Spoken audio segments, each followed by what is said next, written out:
Seabird ಬಸ್ಗೆ ಜವಗೊಂಡನಹಳ್ಳಿ ಬಳಿ ಎದುರುಗಡೆಯಿಂದ ಬರ್ತಾ ಇದ್ದಂಥ ಒಂದು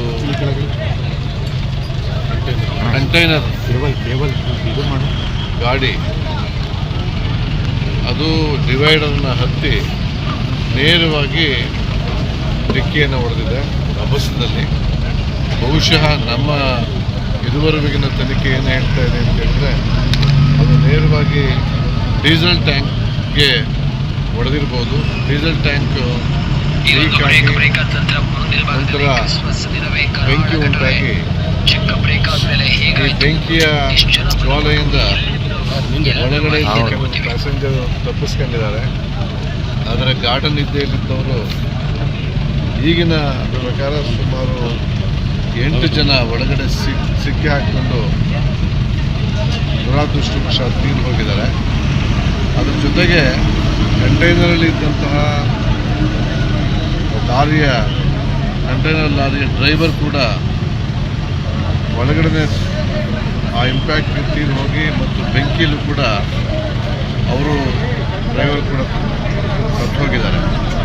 ಒಟ್ಟು ಇದುವರೆಗೆ ನಮಗೆ 9 ಒಂದು ಕಂಟೈನರ್ನ ಡ್ರೈವರ್ ಮತ್ತು 8 ಜನ ಪ್ಯಾಸೆಂಜರ್ಸ್ ಎನ್ನುವ ಒಂದು ಪ್ರಾಥಮಿಕ ತನಿಖೆಯಿಂದ ಗೊತ್ತಾಗ್ತಾ ಇದೆ. ಉಳಿದಂತೆ ಗಾಯಾಳುಗಳು 12 ಜನ ಹಿರಿಯೂರಿಗೆ, 9 ಜನ ಶಿರಾ ಮತ್ತು 3 ಜನ ತುಮಕೂರಿಗೆ ಹೋಗಿದ್ದಾರೆ. ತುಮಕೂರಿಗೆ ಶಿರಾದಲ್ಲಿ ಇದ್ದಂಥ ಒಬ್ಬರಿಗೆ 15-20% ಬನ್ಸ್ ಆಗಿದೆ ಅಂತ ಬೆಂಗಳೂರಿನ ವಿಕ್ಟೋರಿಯಾಗೆ ರೆಫರ್ ಮಾಡಿದ್ದಾರೆ. ಈಗಿನ ಮಾಹಿತಿ ಪ್ರಕಾರ ಗಾಯಾಳುಗಳಲ್ಲಿ ವಿಕ್ಟೋರಿಯಾ ಆಸ್ಪತ್ರೆಗೆ ಹೋಗಿದ್ದವರನ್ನು ಬಿಟ್ಟು ಉಳಿದವರೆಲ್ಲ ಅಪಾಯದಿಂದ ಪಾರಾಗಿದ್ದಾರೆ.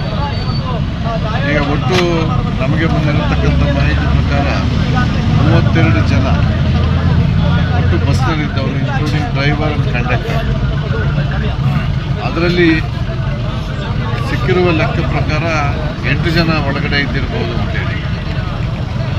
ಒಂದು ಮಗುವನ್ನು ಹೋಲ್ತಕ್ಕಂಥ ಶವ ಇದೆ ಅಂತ ಹೇಳ್ತಾ ಇದ್ದಾರೆ. ಶವ ಅದು ನಮಗೆ ಅದರ ಡೀಟೇಲ್ಸ್ ಗೊತ್ತಾಗಬೇಕಾಗಿದೆ. ಈಗ ಖಚಿತವಾಗಿ ನಮಗೆ ಗೊತ್ತಿರತಕ್ಕಂಥದ್ದು ಏನು ಅಂತ ಹೇಳಿದ್ರೆ ಪ್ರಾಥಮಿಕ ತನಿಖೆಯಿಂದ 8 ಜನ ಬಸ್ನಲ್ಲಿ ತೀರೋಗಿದ್ದಾರೆ ಮತ್ತು ಒಬ್ಬರು ಕಂಟೈನರ್ ಲಾರಿಯಲ್ಲಿ ಡ್ರೈವರ್ ತೀರೋಗಿದ್ದಾರೆ. ಒಟ್ಟು 9. ಈಗ ನಾವು ಎಲ್ಲ ಏನು ತೀರೋಗಿದ್ದಾರೆ ಅವರ ಶವಗಳನ್ನು ಸಂಗ್ರಹಿಸಿ ಅವುಗಳ DNA ಟೆಸ್ಟ್ಗೆ ತಜ್ಞರನ್ನು ಕರೆಸಿದ್ದೇವೆ. ಬೆಂಗಳೂರಿಂದ ಬಂದಿದ್ದಾರೆ ಮತ್ತು ಸ್ಥಳೀಯವಾಗಿ ನಮ್ಮ ಸೋಕೋ ಆಫೀಸರ್ಸ್ ಇದ್ದಾರೆ. ಆದಷ್ಟು ಬೇಗ ಮರಣೋತ್ತರ ಪರೀಕ್ಷೆಯನ್ನು ಮಾಡಿ ನಮಗೆ DNA ಏನು ಬೇಕೋ ಎಷ್ಟು ಮಾಹಿತಿಯನ್ನು ಸಾಕ್ಷ್ಯಗಳನ್ನು ಸಂಗ್ರಹಿಸಿ ಮುಂದಿನ ಏನು ತನಿಖೆಯನ್ನು ಮುಂದುವರಿಸ್ತೇವೆ. ಸಂಬಂಧಪಟ್ಟವರಿಗೆ ಗುರುತಿಸಿ ಆದಷ್ಟು ಬೇಗ ಶವಗಳನ್ನು ಕೊಡ್ತಕ್ಕಂತಹ ಪಾರ್ಥಿವ ಶರೀರಗಳನ್ನು ಕೊಡ್ತಕ್ಕಂತಹ ಕೆಲಸವನ್ನು ಮಾಡ್ತಾರೆ. ಭಾಳ ಅದೃಷ್ಟದ ಸಂಗತಿ ಏನಂತ ಹೇಳಿದ್ರೆ ಈ ಬಸ್ನ ಪಕ್ಕ ಕೂಡ ಒಂದು ಅದರ ಸಮಾನಾಂತರವಾಗಿ ಶಾಲಾ ಮಕ್ಕಳ ಬಸ್ಸು ಈ ದಾಸರಳ್ಳಿಯಿಂದ ಅವರು ದಾಂಡೇಲಿಗೆ ಹೋಗ್ತಾ ಇದ್ರು. ಈ ಬಸ್ಸು ಈ ಹೊಡೆದ ರಭಸಕ್ಕೆ ಆ ಬಸ್ಸಿಗೆ ಹೊಡೆದು ಅಲ್ಲಿರ್ತಕ್ಕಂಥ ರಾಷ್ಟ್ರೀಯ ಹೆದ್ದಾರಿಗಿರ್ತಕ್ಕಂಥ ಬೇಲಿಯನ್ನು ಕಿತ್ಕೊಂಡು ಹೋಗಿ ಚರಂಡಿಯನ್ನು ದಾಟಿ ಆ ಕಡೆಗೆ ಹೋಗಿದೆ ಇನ್ನೊಂದು ಬಸ್ಸು. ಅದೃಷ್ಟವಶಾತ್ ಆ ಬಸ್ನಲ್ಲಿದ್ದ 42 ಜನ ಮಕ್ಕಳಲ್ಲಿ ಒಬ್ಬರಿಗೂ ಒಂದು ಸಣ್ಣ ಗಾಯ ಕೂಡ ಆಗಿಲ್ಲ. ಅದು ಅದೃಷ್ಟ ಅಂತ ಹೇಳ್ಬೋದು. ಅವರು ಬೇರೆ ಒಂದು ಬಸ್ಸನ್ನು ಮಾಡಿಕೊಂಡು ತಮ್ಮ ಪ್ರವಾಸವನ್ನು ಮುಂದುವರಿಸಿದ್ದಾರೆ. ಆ ಸಂಬಂಧಪಟ್ಟ ಬಸ್ನ ಡ್ರೈವರ್ ಇಡೀ ಘಟನೆಗೆ ನೇರ ಸಾಕ್ಷಿ, ಪ್ರತ್ಯಕ್ಷ ಸಾಕ್ಷಿ. ಆ ಪ್ರತ್ಯಕ್ಷ ಸಾಕ್ಷಿಯವರ ಹೇಳಿಕೆಗಳನ್ನು ಕೂಡ ದಾಖಲೆ ಮಾಡ್ಕೊಳ್ತೇವೆ. ಒಟ್ಟಾರೆ ಇದೊಂದು ಅತ್ಯಂತ ದುರದೃಷ್ಟದ ಅಪಘಾತ. ಇದ್ದಂಥ 32 ಜನದಲ್ಲಿ 8 ಜನ ಈವರೆಗೆ ನಮಗೆ ಗೊತ್ತಾಗಿದ್ದು ತೀರೋಗಿದ್ದಾರೆ. ಉಳಿದಂತೆ ಈ ಆಕ್ಸಿಡೆಂಟ್ ಏನಾಯಿತು, ಹೇಗಾಯಿತು ಅನ್ನೋದನ್ನು ನಾವು ತನಿಖೆ ಮೂಲಕ ಕಂಡುಹಿಡಿಯಬೇಕಾಗಿದೆ. ಸರ್ ಬಸ್ಸಲ್ಲಿ ಎಷ್ಟು ಬರ್ತದೆ?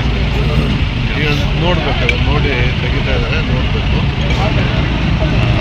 ಅದನ್ನು ಪರಿಶೀಲನೆ ಮಾಡೋದು ಗೊತ್ತಾಗುತ್ತೆ. ಸರ್ ಈಗ ಮೃತ ಆಗಿರುವಂಥವ್ರನ್ನ ಸಂಬಂಧಿಕರಿಗೆ ವಿಚಾರ ತಿಳಿಸೋಂಥದ್ದು ಅವ್ರ ಸಂಪರ್ಕ ಎಲ್ಲವನ್ನು ಸಂಪರ್ಕ ಮಾಡ್ತಾ ಇದ್ದೀವಿ. ಯಾಕಂದರೆ ಅವರೆಲ್ಲರೂ ಕೂಡ ಡಿಜಿಟಲ್ ಇದು ಅವರ ಡಿಜಿಟಲ್ ಇದ್ರ ಮೂಲಕ ಆನ್ಲೈನ್ ಮೂಲಕ ಅವರು ಬುಕ್ ಮಾಡಿದ್ದಾರೆ. ಅವ್ರ ಫೋನ್ ನಂಬರ್ಗಳು ಸಿಕ್ಕಿದ್ದಾರೆ.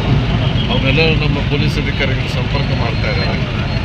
ಒಟ್ಟಾರೆ ಅವ್ರನ್ನ ಆದಷ್ಟು ಬೇಗ ಗುರುತಿಸಿ, ಯಾಕಂದರೆ ಅದು ಭಾಳ ಮುಖ್ಯ, ಶವಗಳನ್ನು ಗುರುತಿಸಿ ಅವ್ರನ್ನ ಹ್ಯಾಂಡ್ ಓವರ್ ಮಾಡ್ತಕ್ಕಂಥದ್ದು, ಯಾರು ಗುರುತರಿದ್ರು ಅವ್ರಿಗೆ ಗುರುತಿಸ್ತಕ್ಕಂಥದ್ದು, ಕೊಡ್ತಕ್ಕಂಥದ್ದು